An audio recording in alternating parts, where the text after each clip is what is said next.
The vast control room of the Empire's flagship buzzed with activity as Admiral Marcus studied the holographic display of a blue-green planet.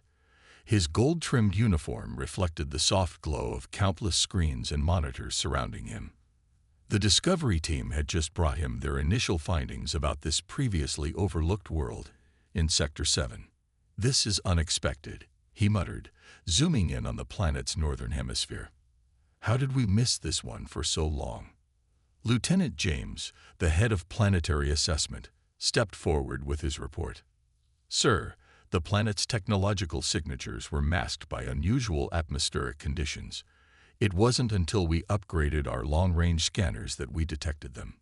The Admiral's eyes narrowed as he examined the data streams flowing across his personal display.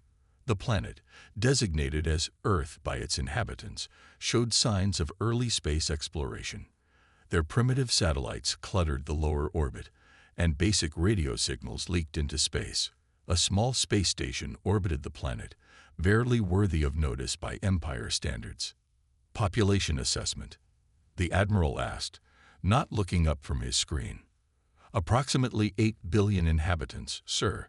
They're divided into various nation-states, still fighting among themselves for resources and territory. Their technology level suggests they're just beginning to grasp basic space travel. No unified planetary government." Admiral Marcus smiled. It was perfect. Exactly the kind of world the Empire specialized in absorbing. Young, divided, and full of resources. The Empire had done this hundreds of times before. Find a developing world, demonstrate overwhelming force, and offer them a choice between destruction or becoming a tributary state. They always chose submission. In the following days, the Empire's scout ships moved closer, carefully staying beyond Earth's primitive detection range. They mapped the planet's military installations, analyzed their weapons capabilities, and studied their communication patterns.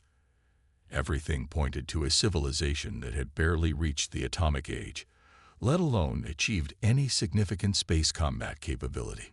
During the evening briefing, Captain Robert presented his military assessment to the gathered command staff.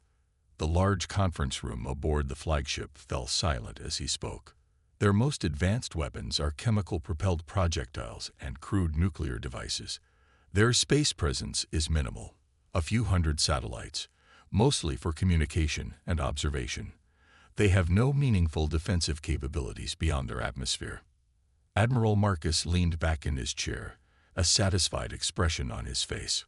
"Recommendations. A standard 3-phase integration, sir," Captain Robert replied. "First, a show of force to demonstrate our superiority. Second, diplomatic contact offering protection in exchange for resources. Third, if they resist, targeted strikes on their major military installations." The Admiral nodded, then turned to face the window, gazing out at the distant stars. "Prepare a report for the Empire's Council. This world will make an excellent addition to our territories."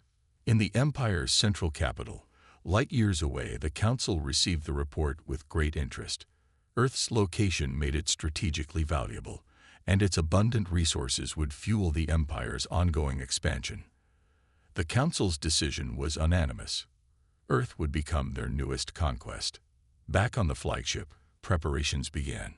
Ships were positioned, invasion plans were drawn up, and the Empire's vast machinery of conquest started moving with practiced efficiency.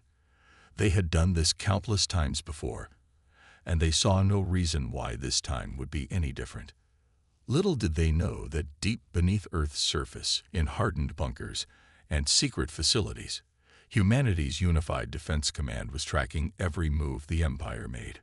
General Thompson stood in the heart of humanity's hidden command center, watching as the Empire's ships moved into position.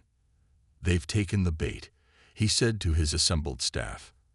"Everything we've done for the past 50 years has led to this moment. Our surface technology is exactly where we want them to think it is." His second-in-command, Colonel Peters, nodded grimly. "Should we send the warning now, sir?" The general shook his head. "Not yet. Let them commit more forces first. Let them think they found exactly what they're looking for, an easy target. He paused, looking at the real-time display showing the Empire's fleet movements. Let them think they're the hunters here. As the Empire's ships moved closer, humanity waited patiently. Their true capabilities remained hidden, their advanced technology masked by carefully crafted illusions of primitiveness. The Empire thought they were watching Earth, but Earth had been watching them for far longer than they could imagine. The game was set, and the pieces were in motion. The Empire's greatest mistake was about to begin. The Empire's command ship hummed with its usual efficiency when every screen, every holographic display, and every communication device suddenly went dark. For 3 long seconds, silence filled the massive vessel. Then, simultaneously across not just the flagship, but every ship in the Empire's fleet, a single message appeared. Admiral Marcus stood frozen, staring at the words floating in crisp, perfect Imperial Standard language. "We stand alone. We stand free. This is your only warning." The message pulsed once, then vanished, leaving the Empire's most sophisticated communication systems scrambling to return to normal operation. The Admiral's face flushed with anger as he turned to his chief communications officer. "Explain this," he demanded, his voice cutting through the nervous chatter that had filled the bridge. Lieutenant Parker worked frantically at his console. "Sir, it's impossible. They bypassed every firewall, every security protocol."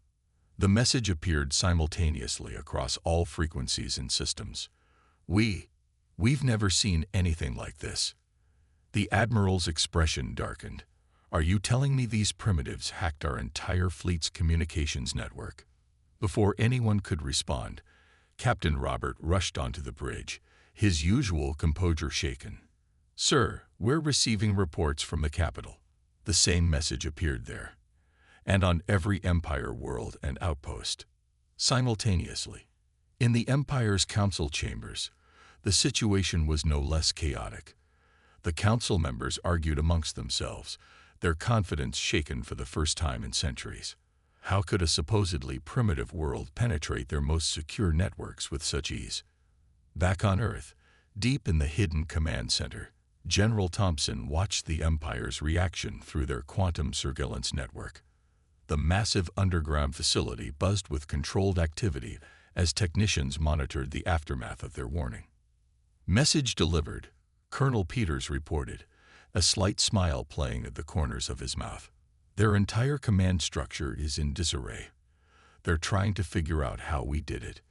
General Thompson nodded, his eyes fixed on the main display, showing the Empire fleet's positions. "And they won't figure it out.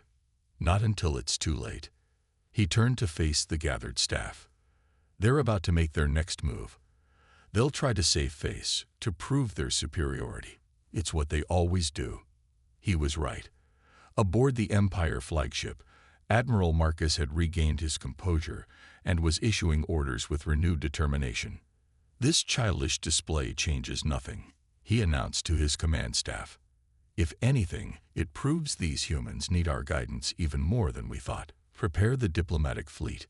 We'll show them what real power looks like." The Empire's massive ships began moving into formation, their weapon systems charging in a display meant to intimidate. Their sensors continued scanning Earth, still showing nothing but primitive technology and basic defensive capabilities. In orbit around Jupiter, hidden behind a quantum veil that made them invisible even to the Empire's advanced detection systems, Earth's real defense fleet waited. Commander Wilson stood on the bridge of humanity's flagship, the Terran Dawn, watching the Empire's ships with quiet amusement. "They still think we're showing them everything we have," she remarked to her bridge crew. "All those satellites and outdated weapon systems on display. Our finest work of fiction." Her tactical officer, Lieutenant Hayes, checked his readings. "The Empire fleet is advancing exactly as predicted. They're following their standard conquest protocols to the letter." Commander Wilson nodded. "Of course they are. They've done this hundreds of times before. Why change what's always worked?" She paused, then added softly, "Except this time, they're not the most advanced civilization in the room." In the Empire's capital, The Council was already drafting the terms of Earth's surrender, confident that their show of force would bring these upstart humans to their knees. They had no way of knowing that their every word, every plan, every thought was being monitored by technologies they couldn't even comprehend. General Thompson stood in Earth's command center, watching it all unfold. "Send word to all our hidden bases," he ordered. "The Empire has made their choice. They're coming. Let them come." He looked at the giant screen showing Earth's real defensive capabilities, still invisible to their would-be conquerors. "Let them come and learn why we stand alone." The warning had been delivered. Now humanity waited, ready to teach the Empire a lesson about underestimating those they sought to conquer. The Empire's fleet moved past Neptune's orbit with practiced precision. Hundreds of warships, their hulls gleaming under the distant sunlight, formed an arrow-shaped formation that had broken the will of countless civilizations before. Admiral Marcus stood at his command post, watching the tactical display with satisfaction. "Status report," he commanded, his voice carrying across the bridge. Captain Robert stepped forward, tablet in hand. "Our advance is proceeding exactly as planned, sir. We've detected no defensive installations beyond Earth's moon. Their primitive satellites are still tracking us, exactly as expected from a civilization at their level." The Admiral nodded, studying the holographic display of the solar system. The blue-green planet grew larger as they approached, still showing no signs of the defiance that had produced their bold warning message. The fleet had just passed the orbit of Uranus, their sensors sweeping every asteroid and planetoid for potential threats. Their warning message was impressive, Lieutenant Parker admitted from his communication station. But it seems that was all they had. A clever trick with our communication systems. Nothing more. In the vast space between Jupiter and Mars, the Empire's fleet continued its advance. Their sensors picked up nothing but natural phenomena and space debris. A few small probes from Earth dotted the region, their primitive technology barely worth noting in the Empire's logs.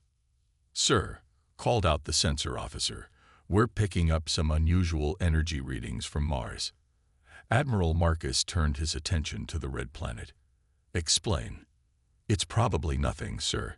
Just some residual heat signatures from their failed colonization attempts. Our records show they've sent several primitive robots to the surface." The Admiral waved his hand dismissively. "Continue the advance. Maintain Conquest Protocol 7. Deep beneath the Martian surface, in a facility that had existed for decades unknown to the Empire, Commander Lewis watched the approaching fleet through quantum imaging systems. The massive underground base hummed with activity as personnel monitored every move the Empire made. "They're still blind to our presence," she reported through a secure quantum channel to Earth Command. "All bases reporting ready, waiting for your signal." Back on Earth, General Thompson received the report with grim satisfaction. In the command center, officers watched as the Empire fleet crossed the invisible line they had drawn in space. The massive screens showed the real-time positions of every Empire ship, each one precisely where humanity's strategic AI had predicted they would be. On the moon's far side, Colonel Richards stood in another hidden base, watching the same data. The lunar facility, carved deep into the moon's crust decades ago, contained weapons systems the Empire couldn't even imagine. His teams maintained perfect silence, their advanced technology completely masked from Imperial scans. "They're following the textbook," Richards commented to his staff. "Every move, every formation, exactly according to their standard conquest procedures." Aboard the Empire flagship, Admiral Marcus felt increasingly confident. They had passed the halfway point to Mars, and still, Earth showed no signs of real defensive capability. Their primitive space station had adjusted its orbit slightly, probably to better observe the approaching fleet, a futile gesture that amused the Admiral. "Begin broadcasting the standard surrender terms," he ordered. "Let them see what's coming for them. Let them understand the futility of resistance." The Empire's message began transmitting, the same message they had used countless times before. It outlined their terms. Submit and survive as a tributary world, or face complete destruction. The message was designed to break the spirit of developing civilizations, to show them the hopelessness of their situation. Earth's only response was silence. "Their silence is telling," Captain Robert observed. "They must realize their warning message was a mistake. Perhaps they're already preparing their surrender." Admiral Marcus smiled, remembering countless other worlds that had fallen silent before the Empire's might. "Maintain course and speed. We'll be within strike range of their moon in 6 hours." As the Empire fleet pressed forward, they remained completely unaware of the quantum sensors watching their every move, the hidden bases tracking their formations, and the advanced weapon systems waiting in dimensional pockets throughout the solar system. Humanity's trap was set, and the Empire was walking right into it. The real question wasn't whether Earth would resist. It was how much of the Empire's fleet they would allow to survive the lesson they were about to teach. As the Empire's fleet crossed Mars' orbit, Admiral Marcus allowed himself a moment of satisfaction. The red planet passed beneath them, its dusty surface showing nothing but a few scattered human probes and failed landing sites. Then, without warning, every sensor on his flagship lit up with alarms. "Sir," Lieutenant Parker's voice cracked with sudden urgency. "Multiple energy signatures. They're everywhere." The Admiral rushed to the main display, his confidence evaporating as he watched impossible readings flood his screens. The surface of Mars was coming alive. Massive doors hidden beneath the red soil slid open, revealing launch bays that shouldn't exist. From the depths of Martian canyons, weapon systems emerged, their design unlike anything the Empire had ever encountered. "Impossible," Captain Robert whispered, staring at the tactical display. "Their technology level. This can't be right." Before the Empire fleet could react, the moon's surface transformed. What their sensors had registered as simple craters revealed themselves as massive gun emplacements. The asteroid belt behind them suddenly bristled with hidden stations, cutting off their retreat. In Earth's main command center, General Thompson gave the order they had prepared for generations. "Execute Operation Dawn. Show them what humanity really is." Across the solar system, humanity's hidden forces revealed themselves. Quantum gates opened between Mars and Earth, allowing ships to emerge from dimensional spaces the Empire's science had never dreamed possible. The primitive satellites in Earth's orbit transformed, their simple shells falling away to reveal advanced weapon platforms. Admiral Marcus watched in horror as his fleet was surrounded. Battle stations, all ships, defensive formation Delta. But the Empire's ships had barely begun to move when the first attack came. From Mars, beams of concentrated dark energy, technology the Empire had thought impossible, lanced through space. They didn't strike the Empire's ships directly. Instead, they created localized space-time distortions, trapping portions of the fleet in temporal bubbles where time moved at a fraction of normal speed. "Our shields," Captain Robert shouted. "They're useless against this." Commander Lewis, from her Martian base, coordinated with Lunar Command. "Phase 1 complete. Their fleet is divided. Begin Phase 2. From the Moon, electromagnetic pulse weapons unlike anything the Empire had encountered swept through space. Where they touched Empire ships, advanced systems simply went dark. No alarms, no emergency power, just complete shutdown. Admiral Marcus watched helplessly as a third of his fleet hung frozen in temporal stasis, another third drifted powerless in space, and the remaining ships clustered together in desperate defense. "Launch all fighters," he ordered. "Contact the capital. We need reinforcements." "Sir," Lieutenant Parker responded, his voice shaking. "We can't. All quantum communication is being blocked. We're cut off." In Earth's command center, General Thompson watched the Empire's confusion with grim satisfaction. "They thought we were primitive," he said to his staff. "They thought those satellites and basic rockets were the best we could do." Launch the Guardians. From Earth's oceans, massive shapes emerge. Submarines that had never been submarines transformed into aerospace craft that defied the Empire's understanding of physics.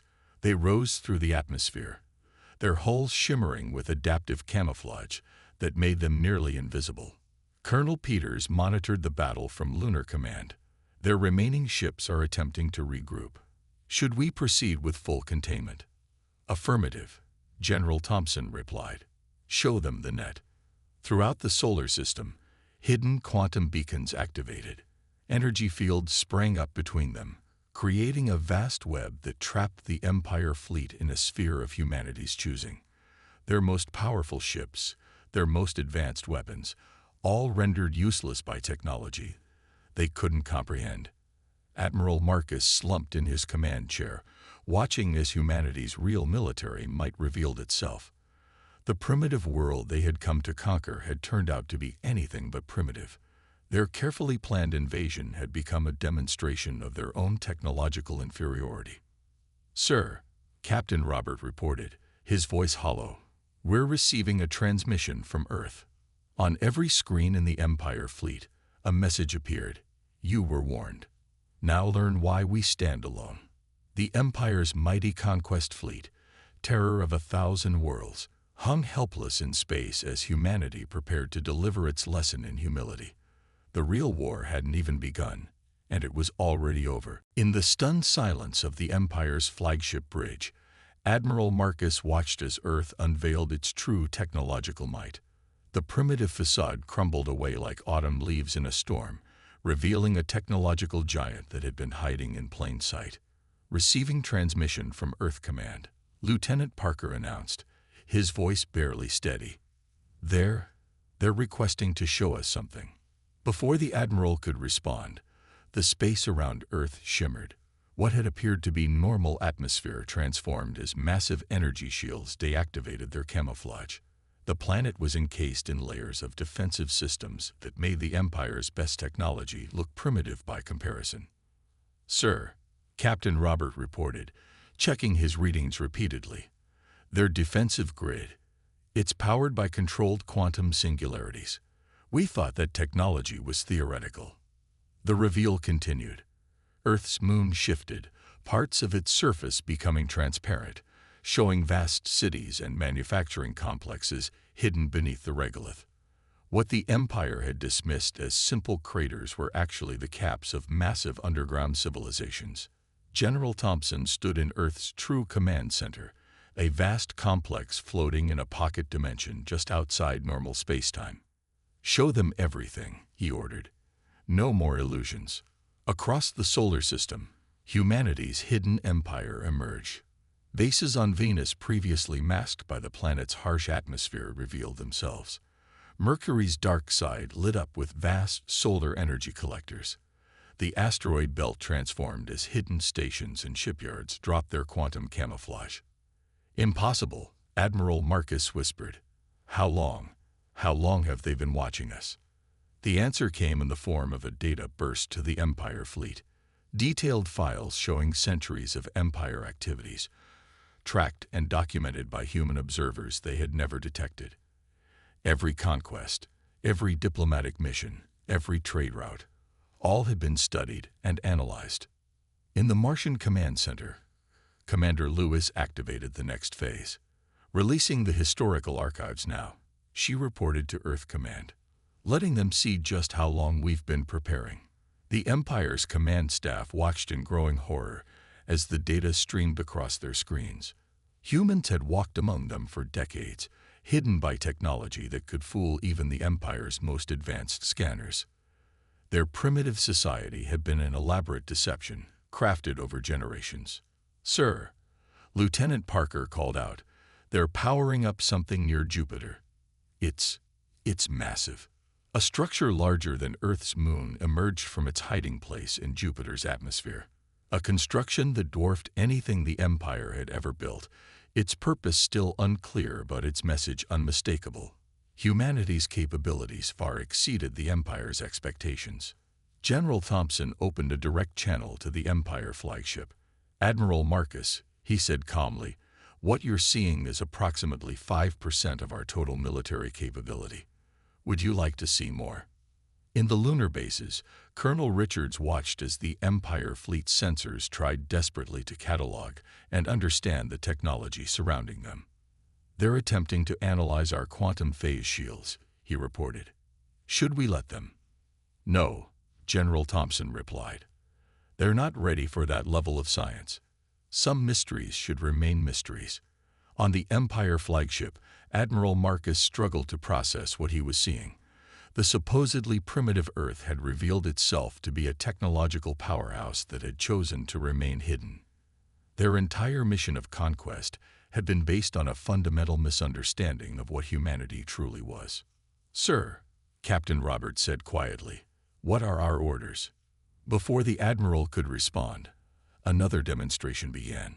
Earth's orbital defense platforms created a localized space-time bubble around a small asteroid, aged at 1,000 years in seconds, then reversed the process. It was a casual display of power that made the Empire's greatest weapons look like children's toys. "No more demonstrations necessary," Admiral Marcus transmitted to Earth Command. We understand."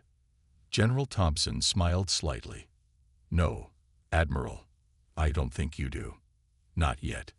But you will." He turned to his staff. "Prepare the final reveal.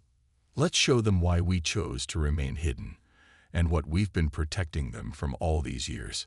The Empire was about to learn that humanity hadn't been hiding out of fear. They had been standing guard over something far more important than mere territorial ambitions. The Empire fleet hung motionless in space, their most advanced ships rendered powerless by technologies they couldn't comprehend. Admiral Marcus stood on his bridge, watching as another demonstration of Earth's capabilities unfolded before him. "They're sending a new transmission," Lieutenant Parker reported, his voice heavy with resignation. "Full holographic display."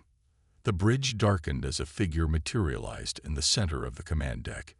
It was General Thompson, but not as a simple projection. He stood there in perfect detail, his quantum-entangled avatar indistinguishable from reality.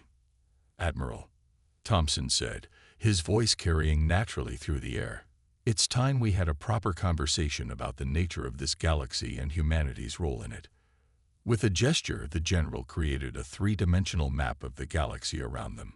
Points of light marked Empire territories, but among them were other markers, thousands of them, that the Empire had never known existed.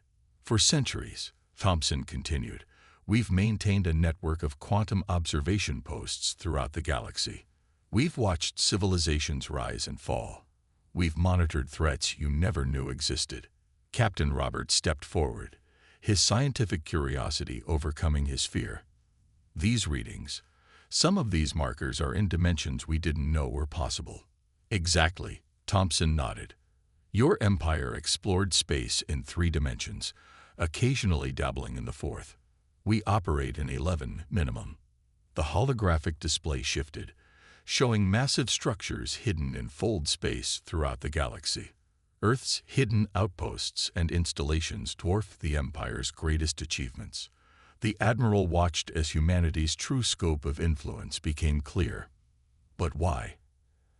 Admiral Marcus finally asked. "Why hide all this?